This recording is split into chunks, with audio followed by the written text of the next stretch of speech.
Tranquille quoi.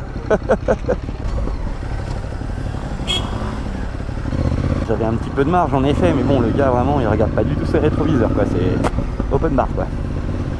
C'est comme ça que les accidents arrivent. Hop. Mais qu'est-ce que vous foutez? Putain mec, ah ouais. Il ose pas faire de l'interfile devant les flics le gars. Allez, avance. Il y en a qui ont pas du tout peur des flics et d'autres qui ont tellement peur des flics qu'ils osent même pas faire de l'interfile alors que c'est autorisé quoi.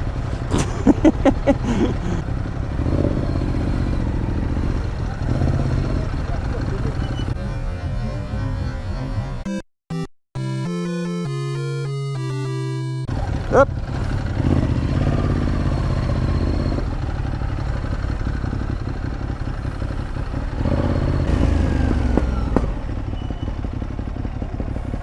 C'est normal. Ouh là là, le créneau. Mec, t'as la place pour 3 voitures. Oh là là, mais n'importe quoi.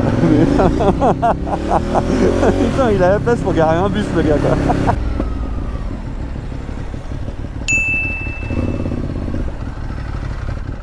Il est cool le gars, je le remercie. Vous connaissez ma super citation. Quand quelqu'un a fait l'effort de vous laisser passer, la moindre des choses, c'est de faire l'effort de le remercier. Ça motive énormément les gens à justement nous laisser passer.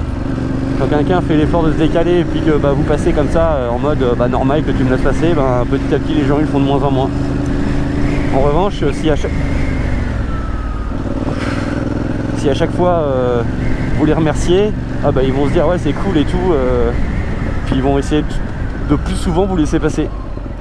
C'est le cercle vertueux. Ah putain la vache, la trouille. Ouais, il m'a fait peur là.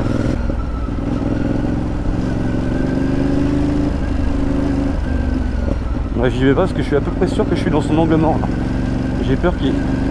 Allez, go, go, go. Hop là, voilà. Allez, mieux attendre.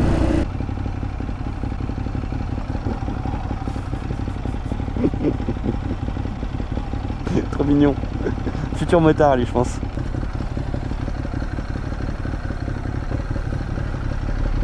Y'a rien, mec, ça me fait trop plaisir de me décaler pour que tu puisses faire un créneau plus facile.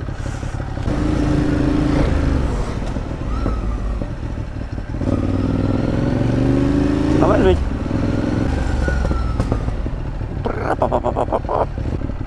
Qu'est-ce qu'il est beau ce pont. Oh là là, et la vue sur les Invalides là. Oh là là, c'est magique. Franchement. Vous savez que ce pont il a été construit sous Napoléon en l'honneur de l'amitié franco-russe. Donc il s'appelle Alexandre III parce que à l'époque l'empereur russe, je crois que c'était pas un empereur à l'époque, comment on disait? Quelle question, merde, j'ai zappé. Le tsar russe qui s'appelait Alexandre III. C'est très beau.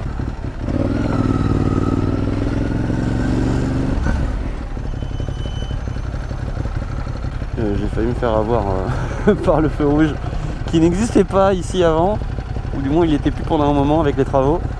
Puis il y avait le camion blanc là qui m'a bloqué la vue. Je me retrouve comme un con sur le sas à vélo. Désolé les gars, c'est pas fait exprès quoi.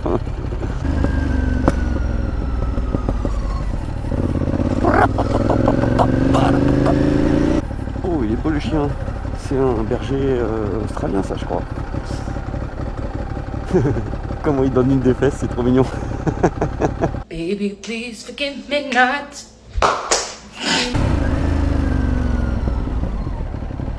Merci. Ah, il est gentil lui. Franchement, quand un taxi est sympa avec toi, je te conseille de lui dire merci. Il passe sa journée sur la route. Le gars il doit tellement être frustré que bon. Il est venu du ciel comme un pélican. Il y en a comment ils tracent sur la place de l'Étoile. Oh là là. Peut-être quand tu arrives en moto, tu fais pas le malin quand même. La règle d'or quand vous roulez à Paris sur les pavés, c'est d'avoir vraiment les genoux bien serrés et les bras bien souples. Au début, j'avais pas compris ça. Et je serrais pas suffisamment les genoux. J'étais crispé sur mon guidon et ça m'aidait pas. J'étais là à faire... Et tout mon dos prenait. Alors, à partir du moment où vous serrez les genoux, vous allez voir que tout le reste du dos se libère et c'est beaucoup plus confortable.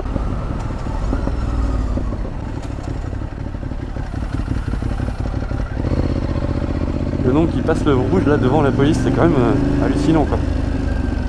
Les gens n'ont plus du tout peur de la police. Ah, c'est cool.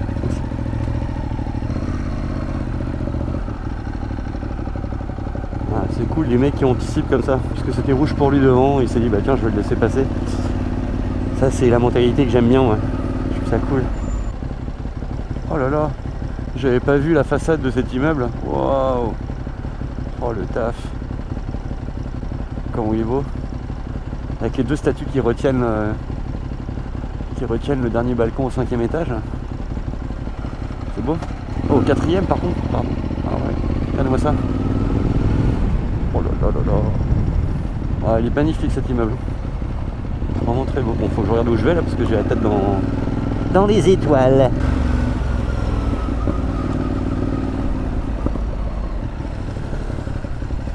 Bon, ça passe là, regarde, tac, tac, tac, tac, tac, hop, hop là. Voilà les gratteurs qui se retrouvent comme des cons au milieu du carrefour et qui créent des bouchons. Je crois que je me suis fait flasher, c'est 30 ici, il y a un radar. Je suis à... Moi j'étais à 40 et quelques. Oh là là, vas-y, 30 ici quoi. 30, il y a 3 voies sans déconner quoi, mais c'est vraiment n'importe quoi ça. Oh comment tu te fais avoir mais stupidement. Oh, ça me bute. Je pensais vraiment que c'était 50 hein. Il faut quand même savoir que 90% des boulevards sont restés à 50 km/h. Les 30 km/h c'est souvent pour les petites rues qui sont relativement étroites, mais les boulevards ils sont restés à 50. Donc là j'étais persuadé que bah, c'était 50. Et puis ben j'ai vu un petit flash dans mon rétroviseur et bah, comme j'étais à 42 ou 40 et quelques, bah, au lieu de 30, ben voilà, je pense que je vais donner un peu d'argent au gouvernement là, avec un petit point en moins. Magnifique, hein, magnifique. Vous vouliez l'entendre dans un parking. C'est cool, merci, c'est gentil, mais c'est moi qui ai un stop. Hein. Ah, ok.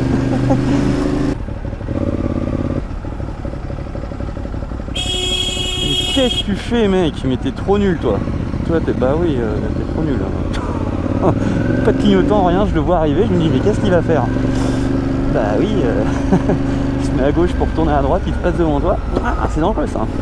On aura vachement tôt à faire la révolution aux gilets jaunes. Hein. Voici un autre magnifique bâtiment haussmannien. Ouais, c'est vraiment la classe. Là. Oh, même au 3e étage, il y a une hauteur sous plafond, mais de ouf.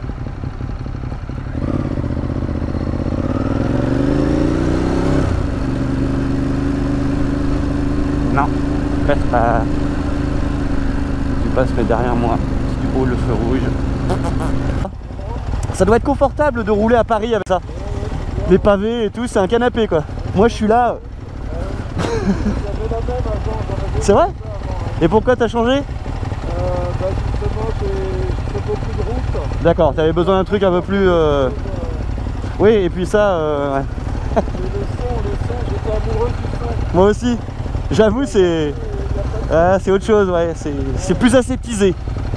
Alors que ça a quelque chose entre les...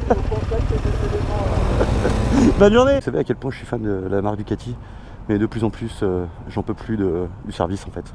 Ça devient du n'importe quoi. En fait j'ai acheté c'est tout con hein. Mais j'ai acheté ce petit porte-clés là, voilà. Ça fait une semaine que je l'ai. Il est déjà pété et je me suis dit bon allez je vais aller à Ducati quand même, c'est Ducati, ils m'ont refilé un autre quoi. Genre je l'ai acheté il y a une semaine, ok, vraiment une semaine hein. Et je l'ai mis 3 fois dans ma poche et ça y est il est déjà pété.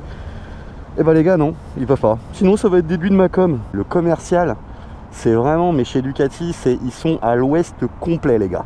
Franchement, ça m'étonne pas que si la fiabilité de leur moto est le même que leur porte-clés, mais je comprends que personne n'achète Ducati les gars. C'est du n'importe quoi. Franchement, c'est le genre de truc, moi ça me rend ouf. Niveau commercial, c'est moins 10. C'est franchement une honte. Et je dis ça, les gars, vous me connaissez. Je suis un gros fan de la marque. Mais je suis fan de leur moto. Je suis pas fan de leur service. Moi, je serais à sa place, mais je dirais oh, je suis désolé, excusez-nous, on va tout de suite vous le changer. Ça fait une semaine que je l'ai, ce putain de porte-clés. Je sais que c'est con. C'est un porte-clés à 10 balles. C'est pas... Mais c'est une histoire de principe. C'est une histoire de principe. On peut pas faire ça en 2023. Voilà, l'histoire de Ducati Paris. Un jour je perds une clé, ok, j'ai perdu une clé, donc je suis allé me dire tiens je me suis dit tiens je vais aller en faire une, le transpondeur, etc. etc. et ben ils ont réussi à faire en sorte que mon ancienne clé ne fonctionne plus. Alors maintenant j'ai la nouvelle clé qui fonctionne, mais mon ancienne clé ne fonctionne plus. Non mais c'est complètement hallucinant en fait, quand vous additionnez les trucs, ils nous prennent vraiment pour des je sais, j'ai même plus le mot quoi. J'ai même plus le mot. Je trouve ça, mais c'est une honte, c'est tout simplement une honte. Donc je comprends que les gars, vous soyez là tous blasés en disant ouais Ducati, vous avez complètement raison les gars. Le service Ducati, c'est on s'attend à un service 5 étoiles, on s'attend à un service en mode t'achètes une Ferrari quoi, t'achètes la plus noble des motos, enfin en tout cas moi c'est comme ça que je le vois. Alors il y en a qui vont me dire mais non et tout, bien sûr, ok, mais moi c'est mon point de vue. Pour moi Ducati ça représente le top des motos quoi, ça représente le style italien, le côté Ferrari, et quand tu vas acheter une Ferrari, oh bah tu t'attends à un service. Moi à la limite quand j'achète ma moto, je m'attends à avoir des pom-pom girls qui me font wouhou comme ça avec le drap sur la moto, on me fait des photos, on m'offre un verre de champagne pour fêter l'achat d'une moto à 30 000 balles. Mais non. La dernière fois qu'un pote a acheté la Street Fighter V2, ils ont remarqué qu'il y avait déjà des rayures sur le réservoir. Et ils essayaient de la vendre comme ça, alors que la moto elle avait 3 km. C'est nul. C'est franchement, vas-y, il faut que j'arrête parce que je suis en train de me chauffer tout seul, mais je pense que vous comprenez l'idée. Voilà.